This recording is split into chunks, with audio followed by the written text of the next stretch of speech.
నమస్కారం ఘంటారావానికి స్వాగతం. ముందుగా ప్రధానాంశాలు. ఆక్రమణలపై ఉక్కుపాదం మోపేందుకే హైడ్రా ఏర్పాటు. చెరువులను చెరపట్టిన వారికి చెరసాల తప్పదని సీఎం హెచ్చరిక.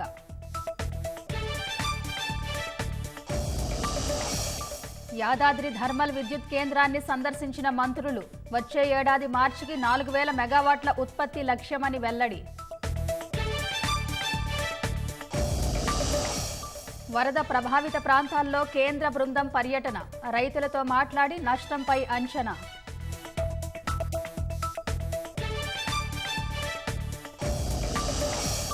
వరద బాధితుల సహాయార్థం పోలీసుల 11 కోట్ల విరాళం. వ్యక్తిగతంగా ₹1 కోటి చెక్ అందించిన పవన్ కళ్యాణ్.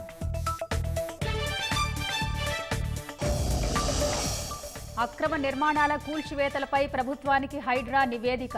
111 ఎకరాల భూమి స్వాధీనం చేసుకున్నట్లు వెల్లడి. సెమీకండక్టర్ రంగంలో పెట్టుబడులు పెట్టాలని మోదీ పిలుపు. ఎలక్ట్రానిక్ రంగాన్ని $500 బిలియన్ చేర్చడమే లక్ష్యమని వెల్లడి. తొలి చర్చలో ట్రంప్కి చెమటలు పట్టించిన కమలా హ్యారిస్. ఆర్థిక వ్యవస్థని నాశనం చేశారంటూ మాజీ అధ్యక్షుడిపై ఆరోపణలు.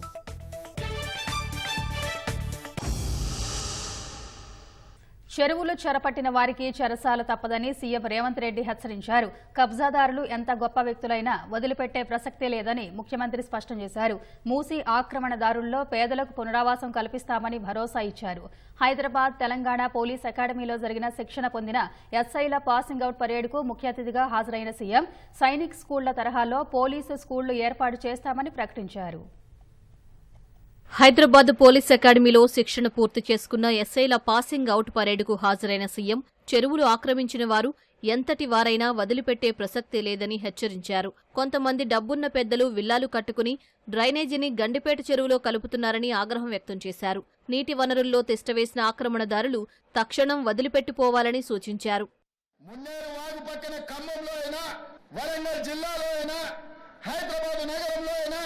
కృష్ణానది ఒడ్డున మునిగే ప్రాంతాలైనా దుర్మార్గులు ఆక్రమించుకున్న చెరువుల వల్లనే ఇవాళ వరదలు వస్తున్నాయి. అందుకే హైడ్రాను ప్రారంభించినాం. హైడ్రా స్పెషల్ టాస్కే ఈ చెరువులను ఆక్రమించిన వాళ్ళను చెరబట్టాలని, చెరబట్టిన వాళ్ళ నుంచి విడిపించాలని, అలాంటి వాళ్ళను అవసరమైతే చెరసాలకు తోలాలనేది నా ప్రభుత్వ విధానం.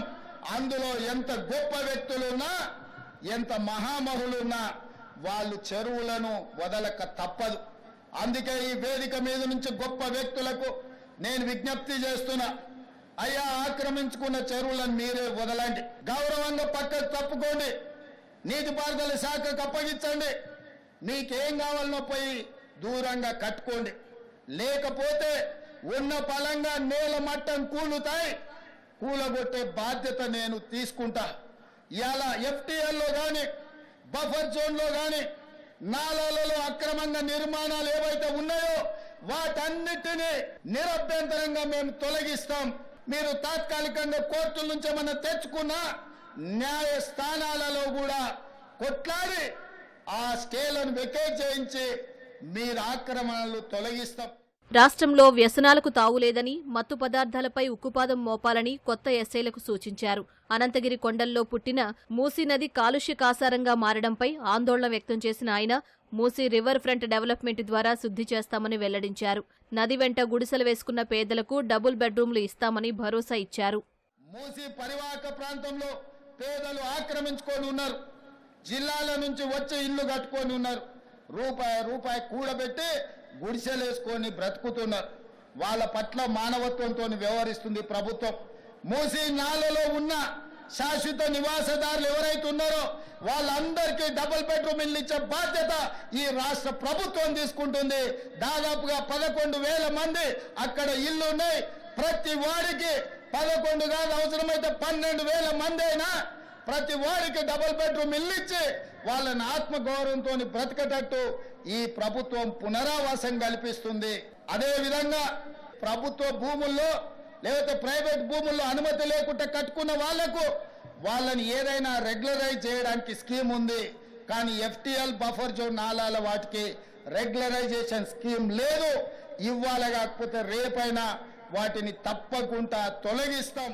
హైదరాబాద్ పోలీస్ అకాడమీలో పాసింగ్ అవుట్ పరేడ్ సందర్భంగా శిక్షణ పొందిన ఎస్ఐల నుంచి సీఎం గౌరవ వందనం స్వీకరించారు.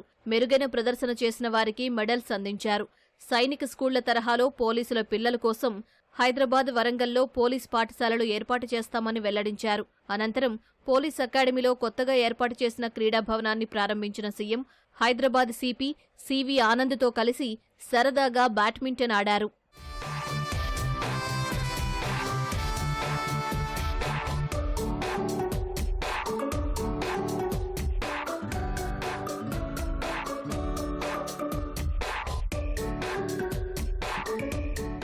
వరద బాధితుల సహాయార్థం పోలీసులు ఒకరోజు వేతనంగా సీఎం సహాయ నిధికి జమ చేసిన 11,06,00,000 విరాళం చెక్కును రేవంత్ రెడ్డికి డీజీపీ జితేందర్ అందజేశారు. హైదరాబాద్ పరిసరాల్లో ఆక్రమణలపై ఉక్కుపాదం మోపుతున్న హైడ్రా ఇప్పటి వరకు 111 ఎకరాల పైగా భూమిని స్వాధీనం చేసుకున్నట్టు వెల్లడించింది.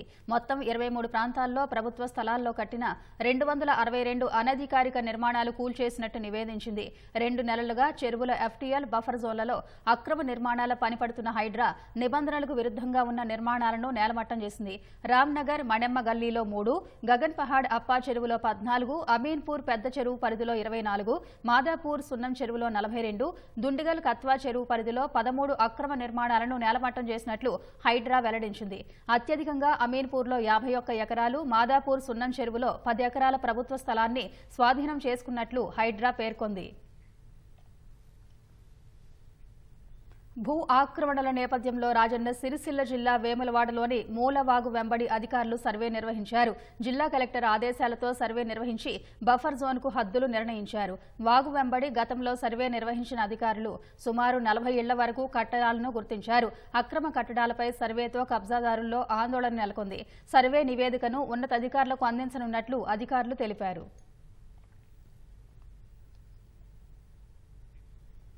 ముఖ్యమంత్రి రేవంత్ రెడ్డి ఇవాళ ఢిల్లీ వెళ్లనున్నారు. గురువారం కేంద్ర హోంమంత్రి అమిత్ షా సహా ఇతర ముఖ్యులను కలిసే అవకాశం ఉంది. రాష్ట్రంలో భారీ వర్షాలు, వరదల వల్ల జరిగిన నష్టాన్ని కేంద్ర ప్రభుత్వానికి సీఎం వివరించనున్నారు. ఆపత్కాలంలో రాష్ట్రానికి సాయం అందించాలని విజ్ఞప్తి చేసే అవకాశం ఉంది. వరదలకు సంబంధించి ఇప్పటికే ప్రధానికి లేఖ రాశారు. కాంగ్రెస్ అగ్రనేతలతోనూ ముఖ్యమంత్రి రేవంత్ రెడ్డి సమావేశమయ్యే అవకాశం ఉంది. రాష్ట్ర మంత్రివర్గ విస్తరణ, నామినేటెడ్ పోస్టుల భర్తీ సహా ఇతర అంశాలపై ఖర్గే, రాహుల్ గాంధీ, కేసీ వేణుగోపాల్తో చర్చించే అవకాశం ఉంది. ముఖ్యమంత్రితో పాటు పీసీసీ అధ్యక్షుడు మహేష్ కుమార్ గౌడ్ కూడా ఢిల్లీ వెళ్లనున్నారు. వచ్చే ఏడాది మార్చి నాటికల్లా యాదాద్రి థర్మల్ ప్లాంట్ను పూర్తి చేసి అందుబాటులోకి తీసుకొస్తామని ఉప ముఖ్యమంత్రి భట్టి విక్రమార్క పేర్కొన్నారు. ప్రాజెక్టు కోసం భూములిచ్చిన కుటుంబాల్లో నిరుద్యోగులు ఎవరైనా ఉంటే వారిలో ఒకరికి ఉద్యోగం ఇస్తామన్నారు. నల్గొండ జిల్లా దామరచర్ల మండలంలో ఉప ముఖ్యమంత్రి భట్టి విక్రమార్క, మంత్రులు ఉత్తమ్ కుమార్ రెడ్డి, కోమటిరెడ్డి వెంకటరెడ్డి పర్యటించారు. వీర్లపాలెంలో నిర్మిస్తున్న యాదాద్రి థర్మల్ ప్లాంట్ను సందర్శించారు. వైటీపీఎస్ అభివృద్ధి, 2వ యూనిట్లో ఆయిల్ సింక్రోనైజేషన్ ప్రక్రియపై సంబంధిత అధికారులతో సమీక్ష నిర్వహించారు. పనులు త్వరితగతిన పూర్తి చేయాలని అధికారులకు సూచించారు.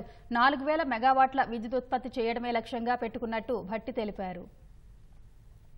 2,400 మెగావాట్లు 3 యూనిట్లలో ప్రొడక్షన్ ని ఈ సంవత్సరం చివరి నాటికి డిసెంబర్ 2024 నాటికల్లా ప్రొడక్షన్ తీసుకొని రావాలని ఒక క్యాలెండర్ ఫిక్స్ చేసుకొని ముందుకు పోతాము. 5 యూనిట్లు సంబంధించి పూర్తిగా మీకు ఇప్పుడే చెప్పారు, మార్చి 2025 కల్లా కంప్లీట్ చేయాలనేది మా అందరి ఆలోచన. ఆనాడు ఏ రకంగా అయితే మాట ఇచ్చామో ఆ మాటని తప్పనిసరిగా ఒక ఉన్నతమైనటువంటి ఆశయంతో భూములు ఇచ్చినటువంటి వాళ్ళంతా కూడా నా దృష్టిలో త్యాగం ఉంది.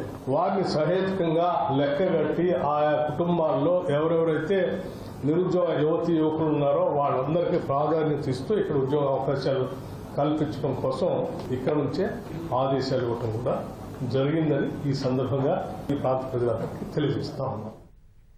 ఖమ్మం జిల్లా కూసుమంచి మండలం పాలేరు రిజర్వాయర్ పరివాహక ప్రాంతాలను 6 సభ్యులతో కూడిన కేంద్ర బృందం పరిశీలించింది. ఇటీవల ముంపునకు గురైన పంట పొలాలు, రహదారులు, కాలువ కట్టలను ఖమ్మం జిల్లా కలెక్టర్తో కలిసి చూశారు. రైతులతో మాట్లాడిన అధికారులు పంట నష్టం వివరాలు అడిగి తెలుసుకున్నారు. వరదలతో కలిగిన నష్టాన్ని అంచనా వేస్తున్నారు. ఈ కార్యక్రమంలో నేషనల్ డిజాస్టర్ మేనేజ్మెంట్ అథారిటీ సలహాదారు, కేంద్ర హోంశాఖ జాయింట్ సెక్రటరీ కల్నల్ కీర్తి ప్రతాప్ సింగ్ నేతృత్వంలో ఆర్థిక శాఖ, వ్యవసాయ, రోడ్లు, భవనాలు, గ్రామీణాభివృద్ధి శాఖ సహా నేషనల్ రిమోట్ ఫెన్సింగ్ సెంటర్ విభాగాలకు చెందిన అధికారులు పంటలను పరిశీలించారు. అంతకుముందు వరద నష్టంపై సచివాలయంలో ఏర్పాటు చేసిన ఛాయాచిత్ర ప్రదర్శనను కేంద్ర బృందం తిలకించింది. రాష్ట్ర వ్యాప్తంగా జరిగిన నష్టాన్ని ఫోటో ఎగ్జిబిషన్ ద్వారా రాష్ట్ర ప్రభుత్వ ప్రత్యేక ప్రధాన కార్యదర్శి అరవింద్ కుమార్, సమాచార పౌర సంబంధాల శాఖ ప్రత్యేక కమిషనర్ హనుమంతరావు కేంద్ర బృందానికి వివరించారు. అనంతరం సీఎస్ శాంతికుమారి ఆధ్వర్యంలో ఏర్పాటు చేసిన సమావేశంలో కేంద్ర బృందం పాల్గొంది. వరదల వల్ల జరిగిన నష్టాన్ని పవర్ పాయింట్ ప్రజెంటేషన్ ద్వారా కేంద్ర బృందానికి అధికారులు వివరించారు.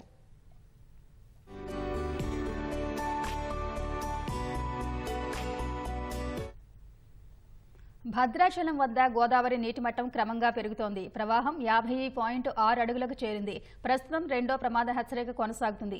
ఎగువ ప్రాంతాల నుంచి వస్తున్న వరదతో పాటు శబరి నది పోటెత్తడం వల్ల నీటిమట్టం అంతకంతకు పెరుగుతోంది. స్నాన ఘట్టాల వద్ద వరద ఉధృతి కొనసాగుతుంది. కళ్యాణకట్టకు నీరు చేరడంతో భక్తులను అనుమతించట్లేదు. భద్రాచలం దిగువన ఉన్న విలీన మండలాలకు వెళ్లే రహదారులపైకి నీరు చేరి రాకపోకలు నిలిచిపోయాయి. గోదావరిలో ఉధృత ప్రవాహం ఉన్న భద్రాచలం పట్టణానికి ఎలాంటి నష్టం కలగకుండా చర్యలు తీసుకుంటామని వ్యవసాయ శాఖ మంత్రి తుమ్మల నాగేశ్వరరావు చెప్పారు. భద్రాచలంలో పర్యటించిన ఆయన గోదావరి వరద ఉధృతిని పరిశీలించారు. విస్తా కాంప్లెక్స్ వద్ద మురుగునీరు బయటకు తోడే ప్రక్రియను, గోదావరి కొత్త కరకట్ట నిర్మాణ పనులను పరిశీలించారు. అనంతరం అధికారులతో సమీక్షా సమావేశం నిర్వహించారు. వరదల కారణంగా ఏర్పడే సమస్యలను సత్వరమే పరిష్కరించాలని మంత్రి ఆదేశించారు. రాములవారి దర్శనానికి వచ్చే భక్తులు ఎలాంటి ఇబ్బందులు పడకుండా సులభంగా దర్శించుకుని తిరిగి వెళ్లేలా పట్టణాన్ని సుందరంగా తీర్చిదిద్దాలని అధికారులకు సూచించారు.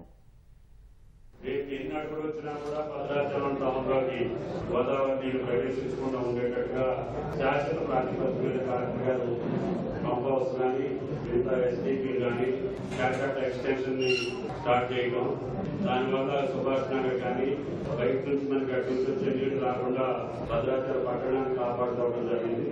అదేవిధంగా భద్రాద్రి నేషనల్ హైవేలో ఉన్న 2వ బ్రిడ్జిలు కూడా కంప్లీట్ చేస్తున్నాం. రాష్ట్రంలో వరద బాధితుల కోసం తన వ్యక్తిగతంగా ప్రకటించిన ఆర్థిక సాయాన్ని ఏపీ ఉప ముఖ్యమంత్రి పవన్ కళ్యాణ్ ప్రభుత్వానికి అందించారు. హైదరాబాద్లోని జూబ్లీహిల్స్ లో ఉన్న ముఖ్యమంత్రి రేవంత్ రెడ్డి నివాసానికి వెళ్లిన పవన్ వరద సాయం కింద ₹1 కోటి చెక్కును సీఎంకు అందజేశారు. పవన్ కళ్యాణ్ ను సాదరంగా స్వాగతం పలికిన రేవంత్ రెడ్డి శాల్వాతో సత్కరించారు. సాయం చేసినందుకు పవన్ కు రేవంత్ రెడ్డి ధన్యవాదాలు తెలిపారు.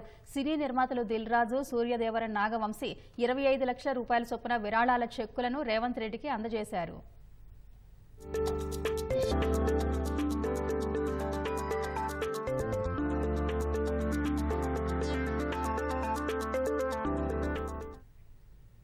ఫిరాయింపులకు పాల్పడిన ఎమ్మెల్యేలు హైకోర్టు తీర్పుతో ఉప ఎన్నికలు ఎక్కడ వస్తాయోనని భయపడుతున్నారని బీఆర్ఎస్ ఎమ్మెల్యేలు కేపీ వివేకానంద గౌడ్, పాడి కౌశిక్ రెడ్డి అన్నారు. శాసనసభ కార్యదర్శిని కలిసిన ఎమ్మెల్యేలు హైకోర్టు తీర్పునకు అనుగుణంగా అనర్హత పిటిషన్లపై తక్షణమే షెడ్యూల్ ప్రకటించి చర్యలు ప్రారంభించాలని కోరారు. 3తో పాటు మిగిలిన 7గురిపైన ఇప్పటికే ఫిర్యాదు చేశామని, వాటిపై తక్షణం చర్యలు తీసుకోవాలని కోరారు. పీఏసీ చైర్మన్ ఎన్నిక కోసం కొత్త నిబంధనలు తీసుకొచ్చారా అని ప్రశ్నించిన ఆయన హరీష్ రావు నామినేషన్ ఏమైందో చెప్పాలని వివేకానంద డిమాండ్ చేశారు. అసెంబ్లీ సెక్రటరీ గారికి డైరెక్షన్ చేస్తూ 4 వారాల లోపల షెడ్యూల్ ప్రకటించమని చెప్పారు. తెలంగాణ రాష్ట్రంలో కాదు, యావత్ భారతదేశం అంతా కూడా దీన్ని స్వాగతించారు ప్రజాస్వామ్యవాదులందరూ కూడా అని చెప్పి సందర్భంగా మనవి చేస్తున్నాను. తక్షణం మరి కాలయాపన చేయకుండా మళ్ళీ ఇంకా దీంట్లో లూప్ హోల్స్ వెతికే విధంగా అసెంబ్లీ అఫైర్స్ మినిస్టర్ ఉన్నటువంటి శ్రీధర్ బాబు గారి స్టేట్మెంట్ కానివ్వండి, కడియం శ్రీహరి స్టేట్మెంట్ కానీ, ఇవన్నీ కూడా ఇంకా మాకు జడ్జిమెంట్ కాపీ రాలేదు అని ఏదో దీన్ని టైంపాస్ చేసే విధంగా వాళ్ళ యొక్క మాటలు కనపడతా ఉన్నాయి. ఈ డిస్క్వాలిఫికేషన్ పిటిషన్ కూడా ఇమీడియట్గా రెస్పాండ్ కావాల్సిన బాధ్యత స్పీకర్ గారి పైన ఉంది కాబట్టి వారిని గుర్తు చేయడానికి తప్పకుండా యాక్షన్ తీసుకోవాలని చెప్పి ఉద్దేశంతోనే ఇవ్వడం జరిగింది. కాంగ్రెస్ ప్రభుత్వ వైఖరి దీపం ఉన్నప్పుడే ఇల్లు చక్కదిద్దుకోవాలనే మాదిరిగా ఉందని భాజపా ఎంపీ ఈటెల రాజేందర్ ఆరోపించారు. ప్రజలకు ఇచ్చిన హామీలను అమలు చేయడంలో రేవంత్ రెడ్డి సర్కారు విఫలమైందని దుయ్యబట్టారు. భారీ వర్షాలకు సీజనల్ వ్యాధులు విజృంభిస్తున్నాయని, ప్రభుత్వ ఆసుపత్రుల్లో పూర్తిస్థాయి వైద్యం అందడం లేదన్నారు.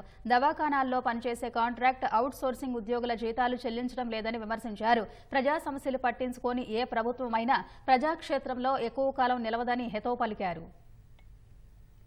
మళ్ళా ఉండవో దీపం ఉన్నప్పుడే ఇల్లు చక్కబెట్టుకోవాలన్నటువంటి ఫిలాసఫీ తప్ప స్కీమ్ తప్ప ఇంకో స్కీమ్ లేనిదే వాళ్ళే. రేపు రేవంత్ రెడ్డి సర్కార్ డబ్బులతోటి మీడియాని మేనేజ్ చేసి లేకపోతే ఇంకో మేనేజ్ చేస్తుండొచ్చు, కానీ మీరు కిందికెళ్ళి పంపితే కూడా రారు.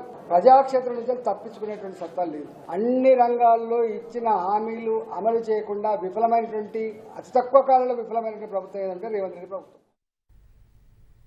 రాష్ట్రంలో ఏ పార్టీ అధికారంలోకి వచ్చినా తెలంగాణ విలీన దినోత్సవాన్ని ప్రభుత్వ పరంగా నిర్వహించేందుకు జంకుతున్నారని సిపిఐ నేతలు విమర్శించారు. సాయుధ రైతాంగ పోరాటాన్ని ఇప్పటికైనా గుర్తించాలన్నారు. ప్రభుత్వం గుర్తించకపోయినా సిపిఐ తరఫున ఈ నెల 17 వరకు సాయుధ రైతాంగ పోరాట వారోత్సవాలు నిర్వహిస్తున్నామని ఆ పార్టీ నేతలు ప్రకటించారు. ట్యాంక్ బండ్పై ఉన్న ముగ్ధం మొహనుద్దీన్ విగ్రహానికి సిపిఐ నేతలు నివాళి అర్పించారు. అనంతరం ట్యాంక్ బండ్ నుంచి అంబేద్కర్ విగ్రహం వరకు రెడ్ షర్ట్ వాలంటీర్లు కవాతు నిర్వహించారు. సాయుధ పోరాటంలో ఎలాంటి పాత్ర లేనివారే హిందూ ముస్లిం గొడవగా చిత్రీకరిస్తున్నారని సిపిఐ నేతలు మండిపడ్డారు.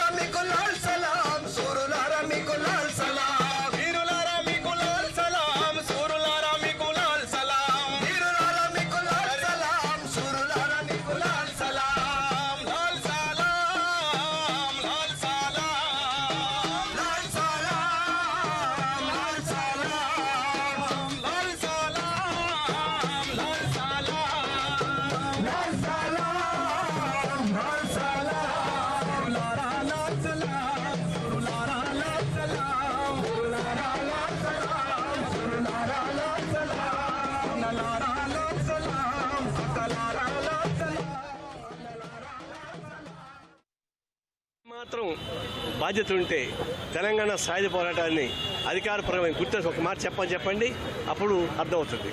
అవి చేయకుండా పోతే కేవలం మోసపూరితం ఇంకోటి కానే కాదు. ఇప్పుడు ఎవరు గుర్తించకపోయినా భారత కమ్యూనిస్ట్ పార్టీ తరఫున ప్రతి సంవత్సరం ఈ ఉద్యమాన్ని సాగిస్తాం. 11 నుంచి 17 దాకా రాష్ట్ర వ్యాప్తంగా దీని వారోత్సవం సాగించి 17వ తారీఖున ముగింపు సందర్భంగా కూడా ఉత్సవాలు చేస్తాం. దీన్ని కొనసాగిస్తామని చెప్పి శబ్దం చేస్తా ఉన్నాం. ఆనాడు ఆ సాయుధ పోరాట ప్రేరణతోనే తెలంగాణ భారతదేశంలో విలీనమైన తదుపరి అప్పటి నుంచి కూడా దీన్ని అధికారికంగా చేయాలని చెప్పి ఈ కమ్యూనిస్ట్ పార్టీ డిమాండ్ చేస్తుంది. ఆ క్రమంలోనే ఇవన్నిటినీ అమలు చేయవలసిన బాధ్యత ఈ రాష్ట్ర ప్రభుత్వం పైన ఉంది. లేకపోతే మరొక తప్పు మీరు కూడా చేసినట్లు అవుతుందని మేము హెచ్చరిస్తూ ఆనాడు ఈ ఉద్యమంలో అసూలు బాసినటువంటి 4,500 మంది అమర యోధులు కమ్యూనిస్టు యోధులకు కమ్యూనిస్ట్ పార్టీ తరఫున ఘనంగా నివాళులు అర్పిస్తా ఉన్నాం. సికింద్రాబాద్ గాంధీ ఆసుపత్రి అత్యవసర వార్డులో మహిళా జూనియర్ డాక్టర్పై రోగి సహాయకుడు దాడికి పాల్పడడం కలకలం సృష్టించింది. బన్సీలాల్ పేటకు చెందిన ప్రకాష్ అనే వ్యక్తి ఓ రోగికి సహాయకుడిగా వచ్చాడు.